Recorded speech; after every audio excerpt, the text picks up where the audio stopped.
صلوا على محمد وآل محمد.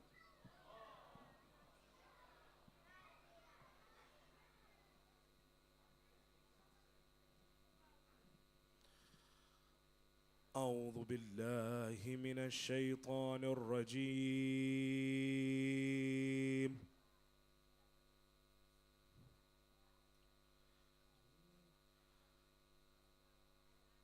بسم الله الرحمن الرحيم.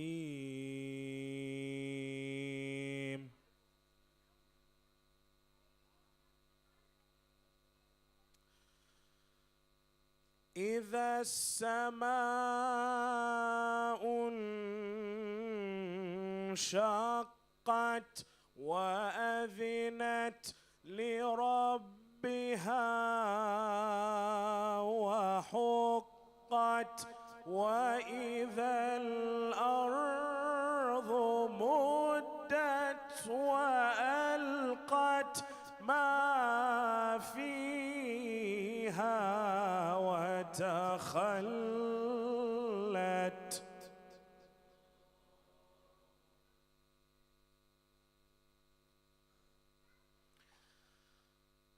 وأذنت لربها وحقت يا أيها الإنسان إنك كادح إلى ربك كدحا فملاقيه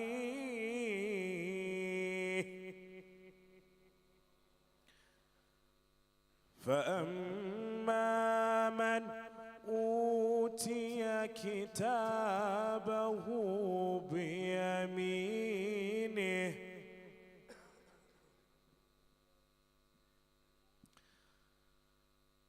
فأما من أوتي كتابه بيمينه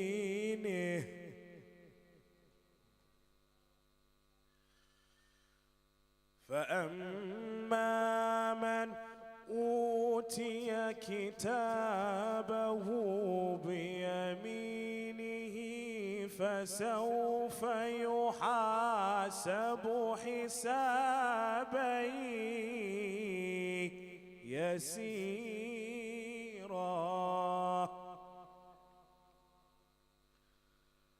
فسوف يحاسب حسابا يسيرا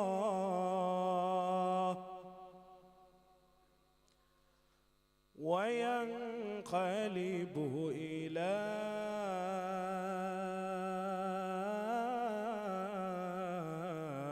أهله مسرورا.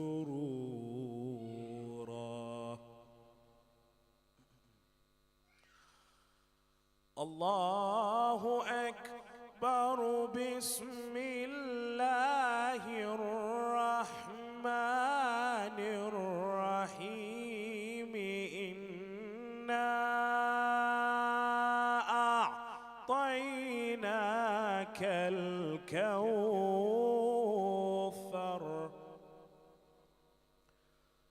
فصل لربك وانحر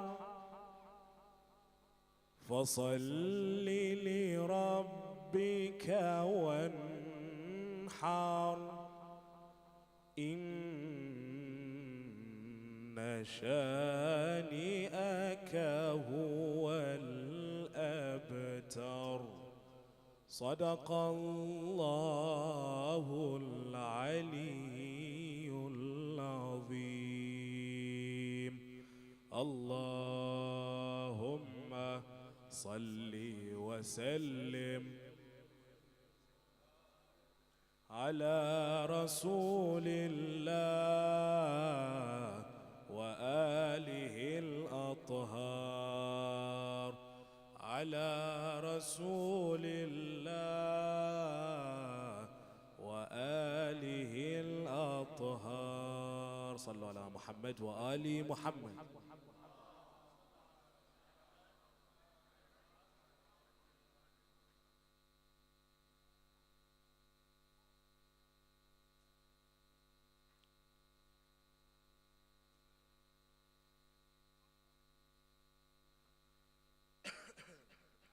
Inshallah, we are going to start with dua iftitah.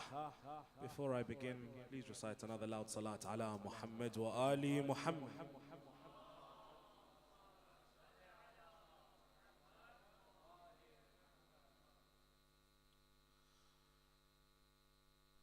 بسم الله الرحمن الرحيم. اللهم صل على محمد وآل محمد. اللهم إني أفتتح الثناء بحمدك وأنت مسدد للصواب بمنك، وأيقنت أنك أنت أرحم الراحمين في موضع العفو والرحمة، وأشد المعاقبين في موضع النكال والنقمة، وأعظم المتجبرين في موضع الكبرياء والعظمة. اللهم أذنت لي في دعائك ومسألتك، فاسمع يا سميع مدحتي، وأجب يا رحيم دعوتي، وأقل يا غفور عثرتي. فكم يا إلهي من كربة قد فرجتها، وهموم قد كشفتها، وعثرة قد أقلتها، ورحمة قد نشرتها، وحلقة بلاء قد فككتها. الحمد لله الذي لم يتخذ صاحبة ولا ولدا، ولم يكن له شريك في الملك، ولم يكن له ولي من الذل، وكبره تكبيرا.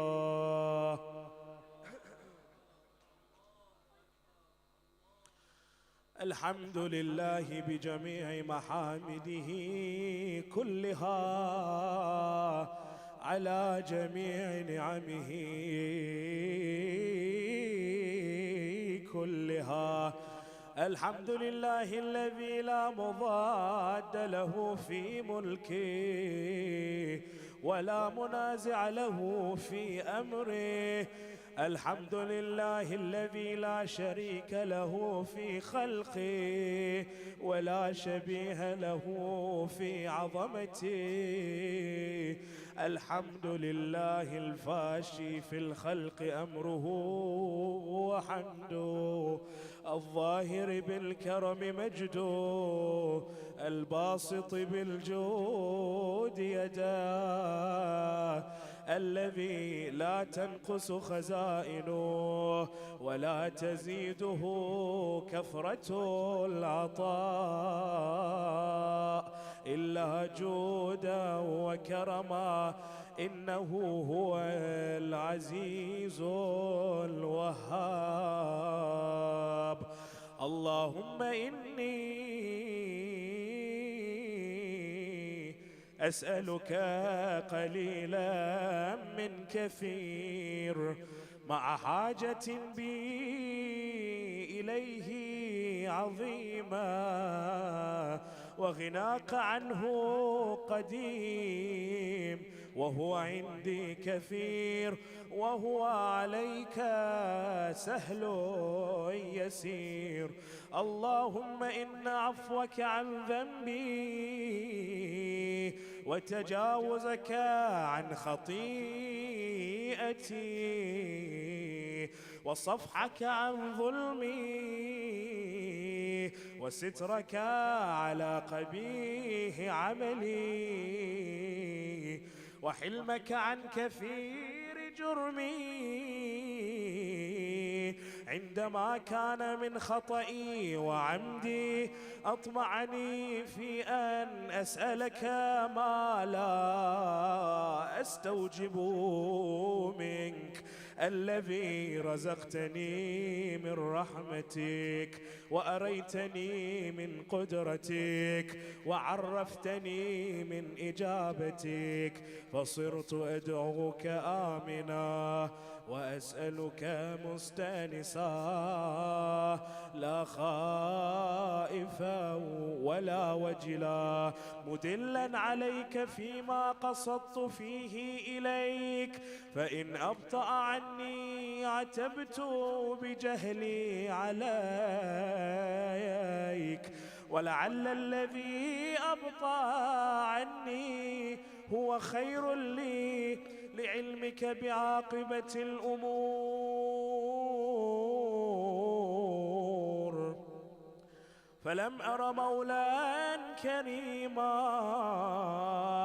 أصبر على عبد لئيم منك علي يا رب إنك تدعوني فأولي عنك وتتحبب إلي فتبغض إليك وتتودد إلي فلا أقبل منك كأن لي التطول عليك فلم يمنعك ذلك من الرحمة لي والإحسان إلي والتفضل علي بجودك وكرمك فارحم عبدك الجاهل وجد عليه بفضل إحسانك إنك جواد كريم الحمد لله مالك الملك مجري الفلك مسخر الرياح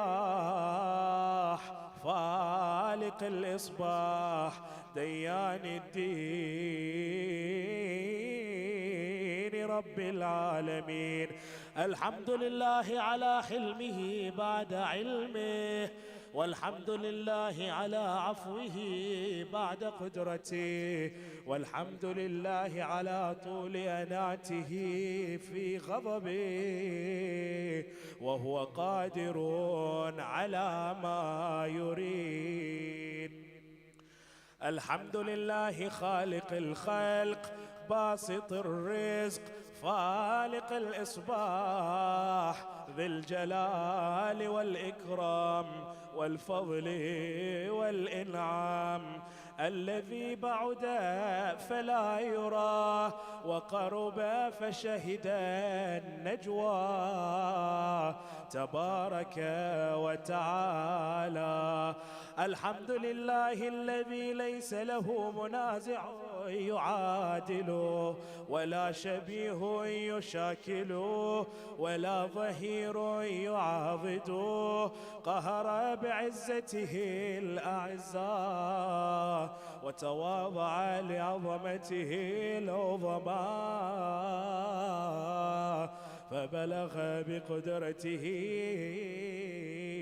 ما يشاء الحمد لله الذي يجيبني حين أنادي ويستر علي كل عورة وأنا عاصي ويعظم النعمة علي فلا أجازي فكم من موهبة هنيئة قد أعطاني وعظيمة مخوفة قد كفاني وبهجة مونقة قد أراني فأثني عليه حامدا وأذكر مسبحا الحمد لله الذي لا يحتك حجابه ولا يغلق بابه ولا يرد سائله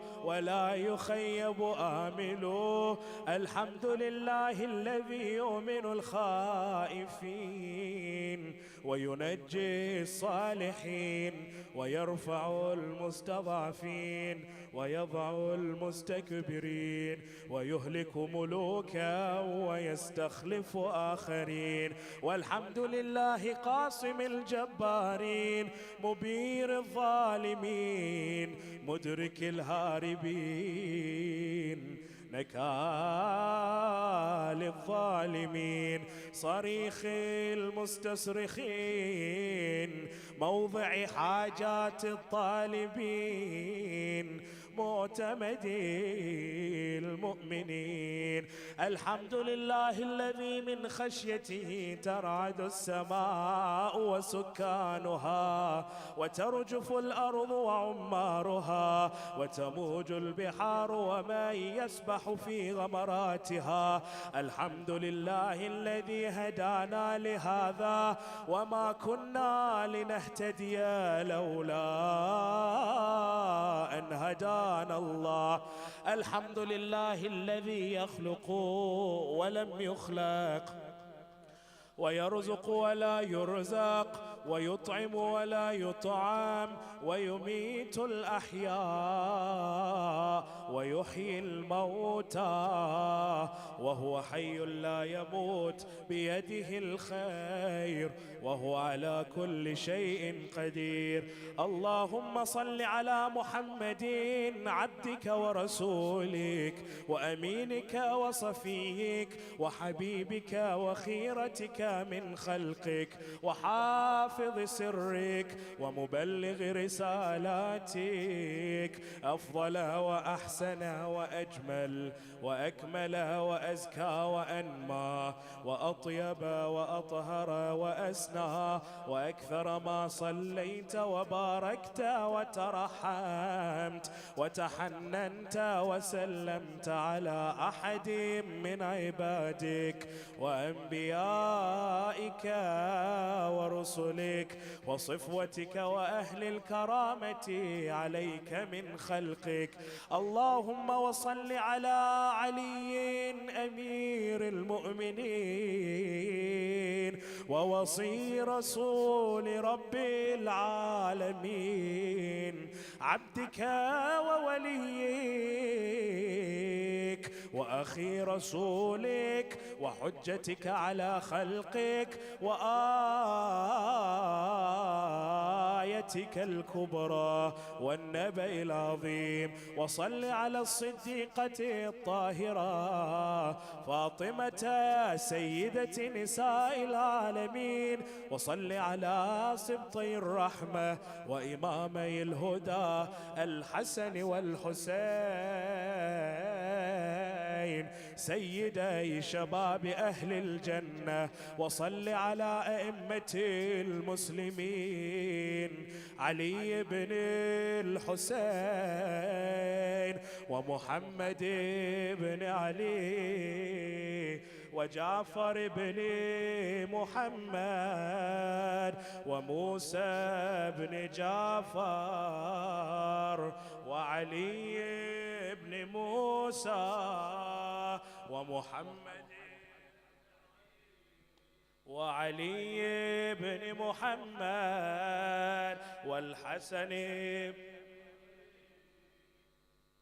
والخلف الهادي المهدي حججك على عبادك وأمنائك في بلادك صلاة كثيرة دائمة.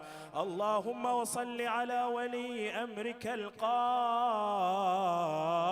المؤمل والعدل المنتظر وحفه بملائكتك المقربين وأيده بروح القدس يا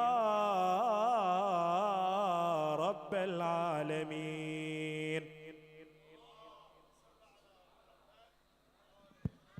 اللهم اجعله الداعي إلى كتابك والقائم بدينك استخلفه في الأرض كما استخلفت الذين من قبله. مكن له دينه الذي ارتضيته له. أبدله من بعد خوفه أمنا يعبدك لا يشرك بك شيئا. اللهم أعزه وأعزز به، وانصره وانتصر به، وانصره نصرا عزيزا، وافتح له فتحا يسيرا، واجعل له من لدنك سلطانا نصيرا. اللهم أظهر به دينك وسنة نبيك حتى لا يستخفي بشيء من الحق مخافة أحد من الخلق. اللهم إنا نرغب إليك في دولة كريمة تعز بها الإسلام وأهله، وتذل بها النفاق وأهله، وتجعلنا فيها من الدعاة إلى طاعتك والقادة إلى سبيلك، وترزقنا بها كرامة الدنيا والآخرة. اللهم ما عرفتنا من الحق فحملنا، وما قصرنا عنه فبلغنا.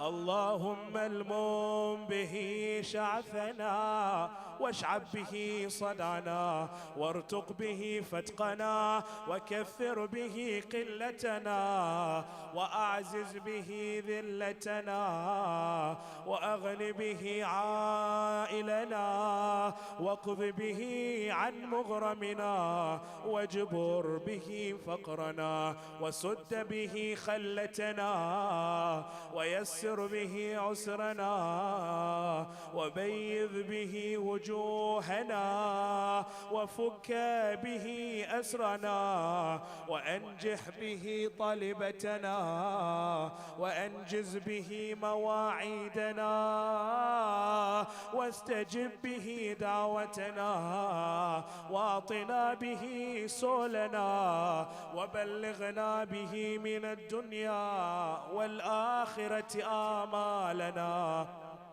واعطنا به فوق رغبتنا يا خير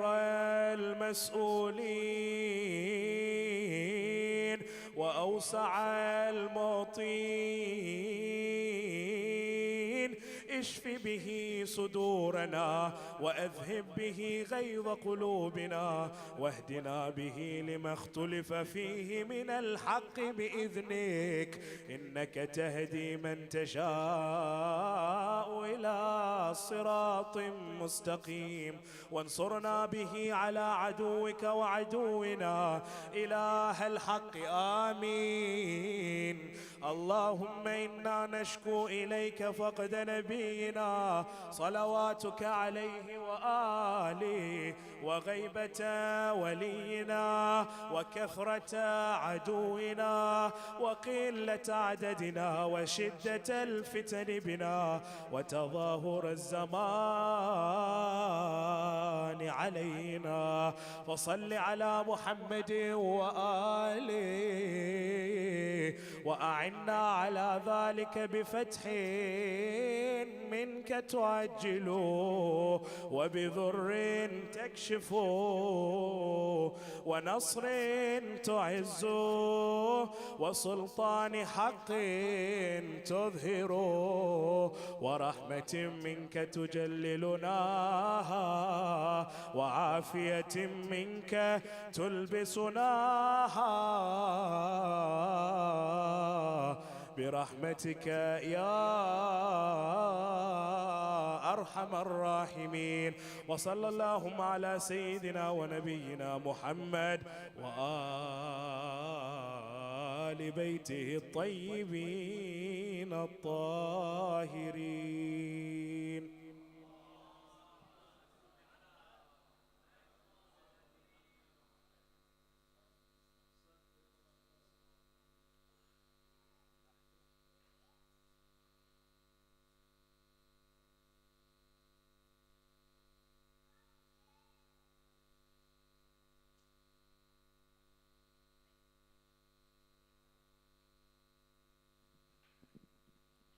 Inshallah, we will now begin with the Amal. So if everyone can please make sure they've got a turba and a Quran with them, and inshallah we'll start with the Amal as soon as the Syed is ready. Salawat.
Testing.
أفلح من صلى على محمد وآل محمد. Inshallah, we'll be starting right now, so I hope everyone's ready. Inshallah, we'll be starting right now.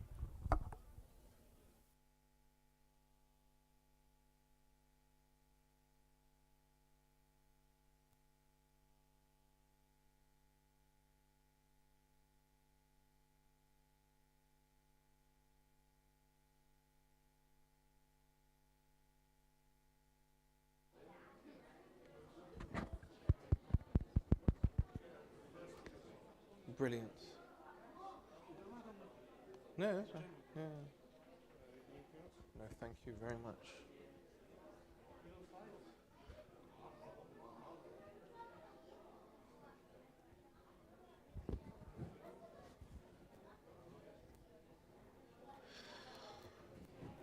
صلوا على محمد وآل محمد. اللهم صل على محمد وآل محمد. Inshallah, we will now begin with the A'mal. So, can we start with the 2 rak'at prayer where we have Surah Fatiha once, Surah Ikhlas 7 times in both rak'ats. And inshallah, once we finish that, we will begin with the dhikr of istighfar. Bismillah ar-Rahman ar-Rahim.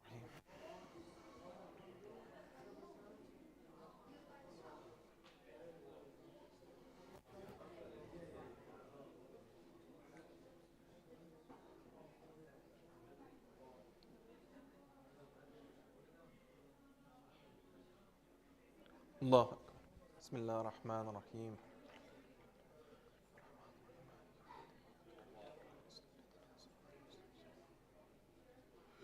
Bismillah ar-Rahman ar-Rahim. Bismillah ar-Rahman ar-Rahim. Bismillah ar-Rahman ar-Rahim. Bismillah ar-Rahman ar-Rahim. Bismillah ar-Rahman ar-Rahim. Bismillah ar-Rahman ar-Rahim. Bismillah ar-Rahman ar-Rahim. Allah.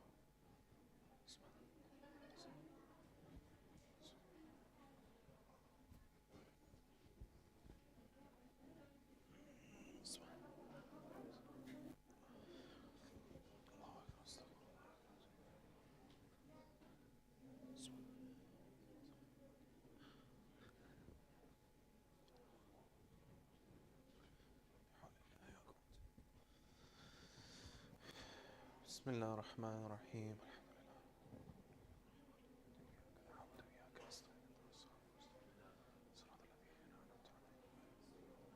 Bismillah ar-Rahman ar-Rahim. Bismillah ar-Rahman ar-Rahim.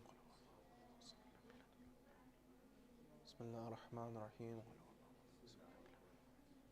Bismillah ar-Rahman ar-Rahim. Bismillah ar-Rahman ar-Rahim. Bismillah ar-Rahman ar-Rahim. Bismillah ar-Rahman ar-Rahim. Allah Akbar.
Now, inshallah, we will begin with the dhikr of astaghfirullah wa atubu ilayh. As per usual, inshallah, do bear in mind the sins that you are asking for forgiveness for, so that inshallah, Allah subhanahu wa ta'ala cleanses and purifies our soul from these illnesses. Bismillah ar-Rahman ar-Rahim.